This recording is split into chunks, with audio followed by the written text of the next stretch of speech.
செம்மண் சீமையே கொண்டாடு நீ நிறைவாழ்வு பெறவே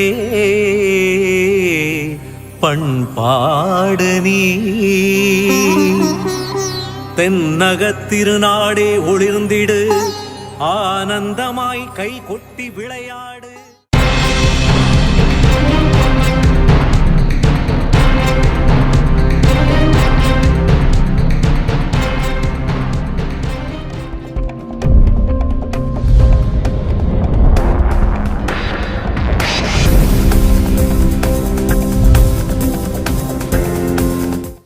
கும்பகோணம் மறைமாவட்டம் பெஸ்கி கலை தொடர்பகம் தவக்காலத்தின் 4ஆம் வெள்ளி.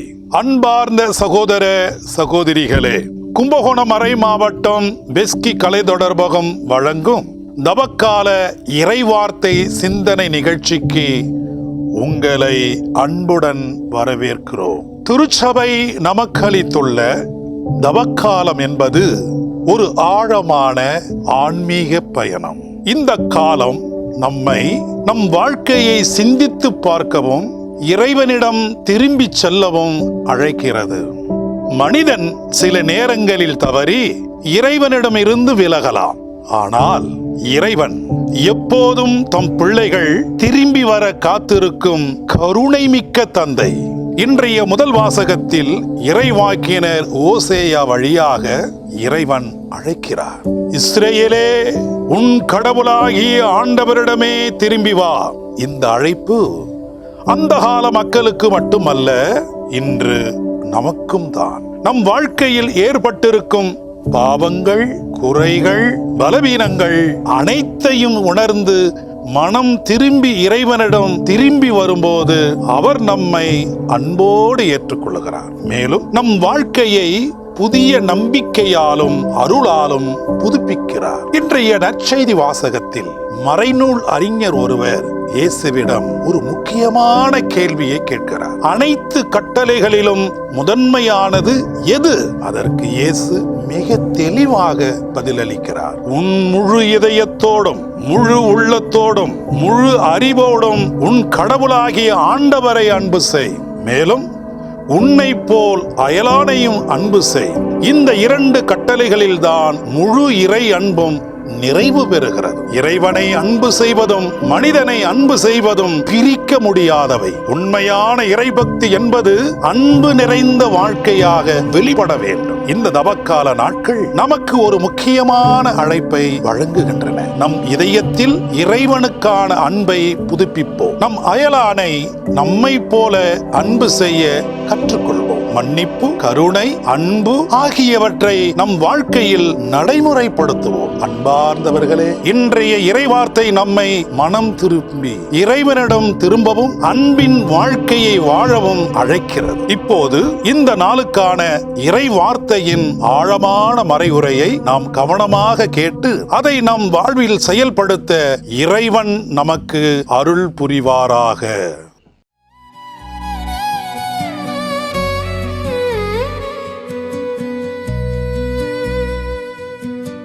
மண்ணுக்கு போகும் மனிதா, நீ மனம் திருந்த மாட்டாயோ?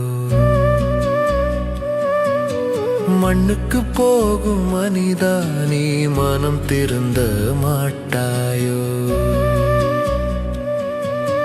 மானிடமே, மானிடமே, மனம் திரும்பிடு. மானிடமே, மானிடமே, மனம் திரும்பிடு. மண்ணுக்கு போகும் மனிதா, நீ மனம் திருந்த மாட்டாயோ?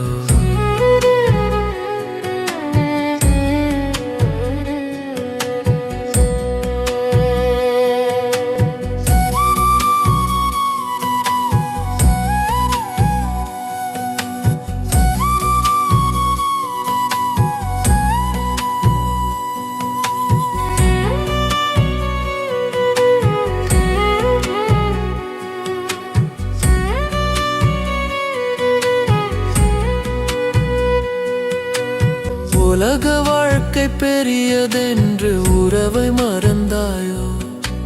பணம் பதவி பெருமைக்காக உன்னை இழந்தாயோ? உலக வாழ்க்கை பெரியதென்று உறவை மறந்தாயோ? பணம் பதவி பெருமைக்காக உன்னை இழந்தாயோ? சிலுவை சுமந்த இயேசுவின் கண்ணீர் உன்னை அழைக்குது.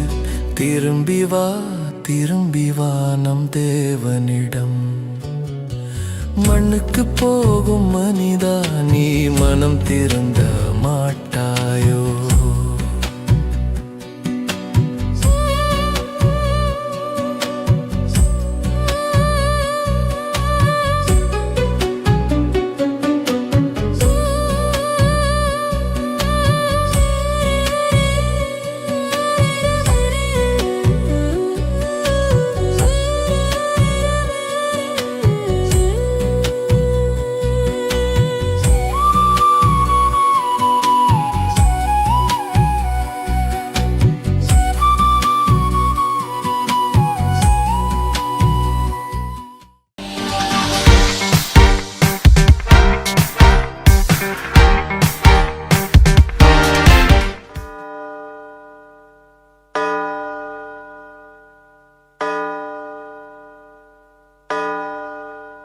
தந்தை, மகன், தூய ஆவியாரின் பெயராலே ஆமென். ஆண்டவர் உங்களோடு இருப்பாராக, உம்மோடும் இருப்பாராக. புனித மார்க் எழுதிய பரிசுத்த நற்செய்தியிலிருந்து வாசகம். ஆண்டவரே உமக்கு மகிமை. அக்காலத்தில் மறைநூல் அறிஞர் ஒருவர் இயேசுவை அணுகி வந்து, அனைத்திலும் முதன்மையான கட்டளை எது என்று கேட்டார். அதற்கு இயேசு, இஸ்ராயேலே கேள், நம் ஆண்டவராகிய கடவுள் ஒருவரே ஆண்டவர். உன் முழு இதயத்தோடும் முழு உள்ளத்தோடும் முழு மனதோடும் முழு ஆற்றலோடும் உன் ஆண்டவராகிய கடவுளிடம் அன்பு கூர்வாயாக என்பது முதன்மையான கட்டளை. உன் மீது நீ அன்பு கூறுவது போல் உனக்கு அடுத்திருப்பவர் மீதும் அன்பு கூர்வாயாக என்பது இரண்டாவது கட்டளை. இவற்றை விட மேலான கட்டளை வேறு எதுவும் இல்லை என்றார். அதற்கு மறைநூல் அறிஞர் அவரிடம், நன்று போதகரே, கடவுள் ஒருவரே, அவரை தவிர வேறு ஒரு கடவுள் இல்லை என்று நீர் கூறியது உண்மையே. அவரிடமும் முழு இதயத்தோடும் முழு அறிவோடும் முழு ஆற்றலோடும் அன்பு செலுத்துவதும், தன்னிடம் அன்பு கொள்வது போல் அடுத்திருப்பவரிடம் அன்பு செலுத்துவதும் எரி பலியையும் வேறு பலியையும் விட மேலானது என்று கூறினார். அவர் அறிவு திறனோடு பதிலளித்ததை கண்ட இயேசு அவரிடம், நீர் இறையாட்சி நின்று தொலைவில் இல்லை என்றார். அதன் பின் எவரும் அவரிடம் எதையும் கேட்க துணியவில்லை. கிறிஸ்து வழங்கும் நற்செய்தி. கிறிஸ்துவே உமக்கு புகழ். ஆண்டவர் கிறிஸ்துவிலே அன்புமிக்க சகோதரிகளே, சகோதரிகளே, தவக்காலத்தின் 4வது வாரம் வெள்ளிக்கிழமையிலே உங்களை சந்திப்பதிலே எனக்கு பெருமகிழ்ச்சி. ஆண்டவருடைய பாடுகளை நினைத்து அவரோடு ஐக்கியமாகி இந்த பாஸ்கா நிகழ்வுகளை நாம் நம்முடைய வாழ்க்கையில் எப்படி அவரோடு சேர்ந்து அனுபவிப்பது என்பதுதான் நம்முடைய ஆழமான இந்த நாட்களினுடைய சிந்தனையாக இருக்கிறது. இறைவனோடு இறந்து இறைவனோடு பாடுகள் பட்டு அவரோடு உயிர்க்கின்ற வாழ்க்கைதான் நம்முடைய கிறிஸ்துவ வாழ்வு. இன்றைய நாளில் நாம் பார்த்த நற்செய்தியிலே ஆண்டவர் அன்பை பற்றி பேசுகிறார்.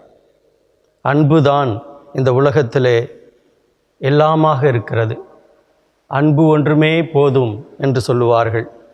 அனைத்தும் அன்புமயமாக இருக்கிறது என்றும் சொல்லுவார்கள். குருடர் பார்க்கக்கூடிய ஒன்றாகவும் செவிடர் கேட்கக்கூடிய ஒன்றாகவும் இருக்கக்கூடிய செயல் அன்பு ஒன்றே. கொரிந்தியருக்கு எழுதிய திருமுகத்திலே பவுலடியார் சொல்வார், அன்பு பொறுமையுள்ளது, பொறாமை கொள்ளாது, இருமாப்பு அடையாது, இழிவானதை செய்யாது, தன்னலம் நாடாது, தீங்கு விளைவிக்காது, உண்மையினால் அது மகிழும் என்று அன்பை பற்றி மிகவும் அழகாக அவர் எடுத்துரைப்பார். அன்பு ஒன்றுதான் இந்த உலகத்திலே நமக்கு ஆதாரமாக இருப்பது. அன்பு என்பது நம்முடைய வாழ்க்கையினுடைய அன்றாட செயல்பாடுகளிலே அது ஊறி திளைக்கும் என்றால் அந்த செயல்பாடுகளுடைய தரம் மாறுகிறது. நம்முடைய செயல்பாடுகள் நாம் உண்பதாக இருந்தாலும் சரி, உடுப்பதாக இருந்தாலும் சரி, பணி செய்வதாக இருந்தாலும் சரி, சமைப்பதாக இருந்தாலும் சரி, பிறருக்கு உதவி செய்வதாக இருந்தாலும் சரி, அது அன்பினால் தோய்த்தெடுக்கப்பட்ட ஒரு செயலாக மாறுகின்ற பொழுது அதனுடைய தரமே மாறுகிறது. அங்கே ஈடுபாடு ஏற்படுகின்றது, பிணைப்பு ஏற்படுகின்றது, அக்கறை ஏற்படுகின்றது, அன்பு அதிலே ஆழமாக தோய்ந்து இருக்கிறது. ஆகவே அன்பு ஒன்றுதான் நம்முடைய வாழ்க்கையினுடைய அச்சாரம். அன்பு இருக்குமென்றால் எல்லாமே இறைமயமாக மாறிவிடுகின்றது. புனித அகஸ்தீனார் சொல்லுவார், love and do what you will. அன்பு செய், அதன் பின் நீ எது வேண்டுமானாலும் நீ விரும்பியதை செய் என்று சொல்லுவார். அன்பினால் தோய்க்கப்படுகின்ற எந்த ஒரு செயல்பாடும் அது எதற்காக செய்யப்பட்டதோ அதைவிட பன்மடங்கு பலன் தருகின்ற ஒரு காரியமாக அது மாறுகிறது. இது குடும்ப வாழ்விலும் சரி, துறவற வாழ்விலும் சரி, நம்முடைய ஒட்டுமொத்த கிறிஸ்தவ வாழ்விலே அன்பு ஒன்றுதான் பிரதானமானது. அன்பு முதன்மையானதாக இருக்க வேண்டும் என்பது நம்முடைய ஆவல். இதுதான் எக்காலத்திலும் நாம் கேட்கக்கூடிய ஒரு கேள்வி. அனைத்திலும் முதன்மையானது எது? அனைத்திலும் பிரதானமானது எது? இது எல்லா நாட்களிலும் நாம் கேட்கக்கூடிய ஒரு கேள்வி. சீடர்கள் கூட தங்களுடைய அந்த 12 நபர்களிலே யார் முதன்மையானவர் என்று அவர்கள் தங்களுக்குள்ளே கேட்டுக்கொண்டார்கள். முதன்மை என்பது நமக்கு நம்முடைய வாழ்க்கையிலே ஒரு முக்கியமானதாக இருக்கிறது. இயேசு இந்த 2 அன்பையும், கடவுளுடைய அன்பு, மனிதனுடைய அன்பு, பிறருடைய அன்பு, இரண்டையும் சொல்லி மத்தேயு நற்செய்தி 22வது பிரிவு 40வது இறைவசனத்திலே இதன் அடிப்படையில் எல்லா திருச்சட்ட நூலும் இறைவாக்கும் உள்ளது என்று சொல்லுவார். இந்த உலகத்தில் இருக்கிற எல்லாமே அதிலே அடங்கி இருக்கிறது. கடவுளை அன்பு செய்வதும் பிறரை அன்பு செய்வதும், இது இரண்டும் தான் எல்லாவற்றுக்கும் அடித்தளமாக முதன்மையானதாக இருக்கிறது என்பதை நாம் உணர்கிறோம். ஆண்டவர் சொல்லுகிறார், love God supremely, love neighbour genuinely. இது ரெண்டும் தான் விவிலியத்தினுடைய சாராம்சமாக இருக்கிறது. திருத்தூதர் யோவானை பற்றி ஒரு நிகழ்ச்சி சொல்லுவார்கள். அவர் பாட்மோஸ் தீவிலே கடத்தப்பட்டு தன்னுடைய வயோதிக காலத்தில், வயது முதிர்ந்த காலத்தில் அவர் அங்கே வாழ்கிறார். ஒவ்வொரு நாளும் திருப்பலிக்கு அவரை மக்கள் தூக்கி கொண்டு தான் செல்ல வேண்டும். திருப்பலியிலே ஒவ்வொரு நாளும் அவர் ஒரே செய்தியை தான் சொல்லுவார், அதையே மீண்டும் மீண்டுமாய் சொல்லுவார். இதை பார்த்த மக்கள் அவரிடம், இதை கேட்கிறதற்கு எங்களுக்கு சலித்து போகிறது, ஏன் அதையே சொல்லி கொண்டு இருக்கிறீர்கள் என்று சொல்லுவார். அப்பொழுது அவர் சொல்லக்கூடிய அந்த செய்தி என்னவென்றால், அன்பு குழந்தைகளே, ஒருவரை ஒருவர் அன்பு செய்யுங்கள். இதையே திரும்பி திரும்பி சொல்லிக்கொண்டே இருக்கிறார்.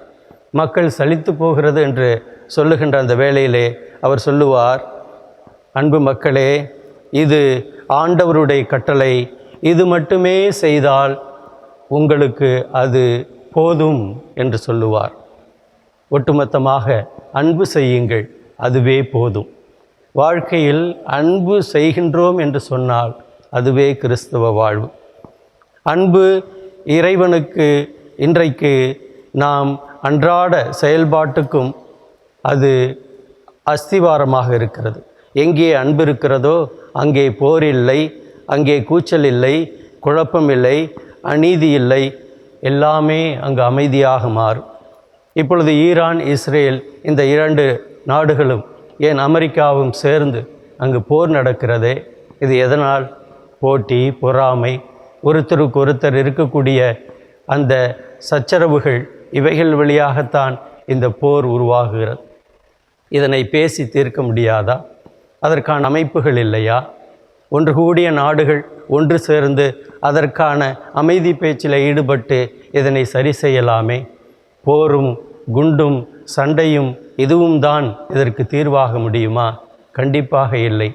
அன்பு செய்யுங்கள், ஆண்டவரோடு வாழுங்கள் என்று இறைவன் சொல்லுகின்ற அந்த வார்த்தையை நாம் கேட்போம். யூதர்களுடைய வாழ்க்கையிலே 613 சட்டங்கள் இருந்தன. அதிலே ஒரு சில செய்யுங்கள், இன்னொன்று செய்ய வேண்டாம், டூஸ் அண்ட் டோன்ட்ஸ். இப்படியான சட்டங்களிலே எது முதன்மையானது என்று சட்ட வல்லுநர் கேட்பது நியாயமானதாக இருக்கிறது. இன்று நாம் ஆண்டவர் இயேசு சொல்லுவதை கூட நாம் பார்க்கலாம். மத்தேயு நற்செய்தி 5வது பிரிவு 19வது இறைவசனத்திலே, இவை அனைத்தும் கடைபிடித்து கற்பிப்பவர் விண்ணரசில் பெரியவர் ஆவார் என்று சொல்லுவார். இந்த இரண்டையும் கடைபிடித்து நாம் கடவுளோடு இணைந்திருந்தோம் என்றால் விண்ணரசிலே நாம் பெரியவராக மாறுகிறோம். கடவுளை நாம் ஏன் அன்பு செய்ய வேண்டும்? இது ஒரு பெரிய கேள்வியாக இருக்கிறது. கடவுள் நம்மை அன்பு செய்கிறார், ஆகவே நாம் அவரை அன்பு செய்ய வேண்டும். விடுதலை பயணம் 34வது பிரிவு 6லிருந்து 7 வசனங்களிலே நாம் வாசிக்கிறோம். கடவுள் இரக்கமும் பரிவும் உள்ள இறைவன், சினங்கொள்ள தாமதிப்பவர், பேரன்பு மிக்கவர், நம்பிக்கைக்கு உரியவர், 1000 தலைமுறைக்கு பேருதவி செய்பவர், கொடுமைகளையும் குற்றங்களையும் பாவங்களையும் மன்னிக்கக்கூடியவர். அப்படிப்பட்ட இறைவனாகிய தேவனை நாம் அன்பு செய்ய கடமைப்பட்டு இருக்கிறோம் அல்லவா? ஏசாயா 44:14 இறைவசனத்திலே, பெற்ற தாய் உன்னை மறந்தாலும் நான் உன்னை மறவ மாட்டேன். அப்படிப்பட்ட ஒரு உயர்வான அன்பு கொண்ட தேவன். ஆகவே கடவுளை நாம் அன்பு செய்ய தாராளமாக கடமைப்பட்டிருக்கின்றோம். அன்பு செய்வது என்றால் என்ன? கடவுளை அன்பு செய்வது என்றால் என்ன? அவருடைய கட்டளைகளை கடைபிடிப்பது. அவர் சொன்ன அந்த வாழ்வை, குறிப்பாக இன்று ஆண்டவர் இயேசு சொல்லுவது போல, கடவுளை அன்பு செய்வதும் பிறரை அன்பு செய்வதும். நாம் இவைகளை நம்முடைய வாழ்க்கையிலே நிறைவேற்றுகின்ற பொழுது நாம் கடவுளுக்கு அன்பு செய்கின்றோம். நாம் கடவுளை அன்பு செய்கின்றோம் என்று சொல்லுகின்ற அந்த வேளையிலே அவரை கண்ணால் கண்டதில்லை. கடவுளுடைய அன்பை நாம் இந்த உலகத்திலே செயலாக்கம் செய்வதற்குத்தான் நம்முடைய சகோதர சகோதரிகளை அன்பு செய்வது. ஒரே காயினிலே இருக்கக்கூடிய 2 பக்கமாக, நாணயத்தின் 2 பக்கமாக இவைகள் அமைந்திருக்கின்றன. டாம் கில்லர் என்ற இறை இயலார் சொல்லுவார், ஆண்டவருடைய கட்டளைகளை கடைபிடிப்பது என்பது அவர் சொல்லுகின்ற அந்த தடைகளை மட்டும் ஒதுக்கி தவிர்த்து இருப்பது மட்டுமல்ல, மாறாக அவர் சொல்லுகின்ற அனைத்தையுமே நான் செய்து முடிப்பது, அதனை அதுவாகவே மாறுவது, அதிலே நாம் இறைவனோடு இணைந்து விடுவது. இதுதான் இறைவனுடைய கட்டளைகளை கடைபிடிப்பது. பிறரை அன்பு செய்வது என்பது இதனுடைய அடிப்படையிலே இருக்கிறது. அடுத்தவர் என்பவர் யார்? இது எல்லாருக்கும் ஏற்படுகின்ற ஒரு கேள்வி. அடுத்தவர் என்பவர் இறைவனுடைய சாயலிலே படைக்கப்பட்டிருக்கின்ற எல்லாரும், இந்த உலகத்தில் இருக்கிற மனிதர்கள். அதிலும் கூட நமக்கு துன்பமும் வேதனையும் கஷ்டமும் தருகின்ற எதிரிகளும் கூட எனக்கு அயலானாக இருக்கிறார், அடுத்திருப்பவராக இருக்கிறார். அனைவரையும் நாம் அன்பு செய்ய ஆண்டவர் இயேசு அதனுடைய வழிமுறையை நமக்கு காட்டி தந்திருக்கிறார். அவர் சொல்லுவார், உன்னை அன்பு செய்வது போல என்ற அந்த ஒரு தொக்கினிக்கும் சொல்லை சொல்லுகின்றார். உன்னை அன்பு செய்வது போல என்று சொல்லுகின்ற பொழுது, என்னை நான் சுயநலத்தோடு அன்பு செய்வதை ஆண்டவர் இங்கே ஏற்றுக்கொள்ளுகிறாரா என்ற கேள்வி கூட ஏற்படலாம். ஒருவேளை அப்படி கூடத்தான். ஏனென்றால் இங்கு இருக்கின்ற ஒவ்வொருமே, இந்த உலகத்தில் இருக்கிற எல்லோருமே கடவுளுடைய உருவிலும் சாயலும் படைக்கப்பட்ட மனிதர்கள். அதிலே நானும் ஒருவன். இறைவனுடைய சாயலிலே இருக்கிற என்னை, என்னுடைய உருவை நான் அன்பு செய்யாமல் வேறு யார் அன்பு செய்ய முடியும்? என்னை அன்பு செய்வது இறைவனை அன்பு செய்வதற்கு சமமாகும். ஆகவே அவரது ஞானத்தையும் நன்மைத்தனத்தையும் மதிக்கிறேன் என்ற முறையிலே நான் என்னை அன்பு செய்வது சரியானதாகவே அமைகிறது. என்னை நான் அன்பு செய்கிறேன் என்றால் என்னோடு இருப்பவனை அன்பு செய்வதற்கு அது ஒரு அளவுகோல் என்று ஆண்டவர் சொல்லுகிறார். அதே வேளையில் ஆண்டவர் சொல்லுவார், நம்முடைய வாழ்க்கையிலே அவரை ஒப்பிட்டு பார்க்கின்ற பொழுது தன்னை துறந்து தன் சிலுவையை சுமந்து கொண்டு என்னை பின் சென்று வா என்று சொல்லுவார். எப்பொழுது நான் என்னை அன்பு செய்கிறேனோ அதே வேளையிலே என்னை துறக்கவும் எனக்கு அங்கே இடம் இருக்கிறது என்பதை உணர்ந்து கொள்கிறோம். இன்றைய நாளில் நாம் அன்பை பற்றி தியானிக்கிறோம். அன்பு செய்வது என்பது நம்முடைய வாழ்க்கையினுடைய அன்றாட பணி. ஒருவரை ஒருவர் ஏற்றுக்கொண்டு குறைபாடுகளை களைந்து குறைபாடுகளை ஏற்றுக்கொண்டு பிறரோடு நாம் ஒன்றாக இணைந்து அவருடைய கஷ்டங்களையும் துன்பங்களையும் நமதாக்கி கொள்வதே தான் கிறிஸ்து நமக்கு காட்டிய வழி. 1 யோவான் 7:12 திருத்தூதர் யோவான் சொல்லுவார், ஒருவர் மற்றவர் மீது அன்பு செலுத்துவோமாக. அன்பு கடவுளிடமிருந்து வருகிறது. அன்பு செய்பவர்கள் கடவுளை அறிந்தவர்கள். அவர் தனது அன்பு மகனை பாவங்களுக்கு கழுவாயாக அனுப்பினார் என்பதினால்தான் அன்பின் தன்மை விளங்குகின்றது. கடவுளை நாம் கண்டதில்லை. ஒருவர் மற்றவரை அன்பு செய்வோமானால் கடவுள் நம்மோடு இருக்கிறார் என்று அவர் நமக்கு அறிவுறுத்துகிறார். கடவுளிலே இணைவோம், அன்பு செய்வோம், ஆண்டவரிலே வாழ்வோம். இந்த தவக்காலம் நமக்கு ஒரு சிறப்பான ஒரு காலமாக இருந்து இந்த காலத்தில் இறைவனை அன்பு செய்து அதன் வழியாக நம்மோடு இருப்பவர்களை அன்பு செய்யவும், நம்மோடு இருப்பவர்களை அன்பு செய்து நாம் கடவுளை அன்பு செய்யவும் நாம் நம்மை இந்த தவ நாட்களிலே நம்மை தயார்படுத்தி கொள்வோம். இறைவன் நம் ஒவ்வொருவரையும் ஆசிர்வதிப்பாராக. நாம் அன்பு மயமாக மாறுவோம். இறைவன் உங்கள் அனைவருக்கும் தன்னுடைய ஆசியை வழங்கி உங்களை இந்த நாட்கள் முழுவதுமே தவ நாட்களில் முழுவதுமே உங்களை வழிநடத்துவாராக. ஆமென். தந்தை, மகன், தூய ஆவியாரின் பெயராலே ஆமென்.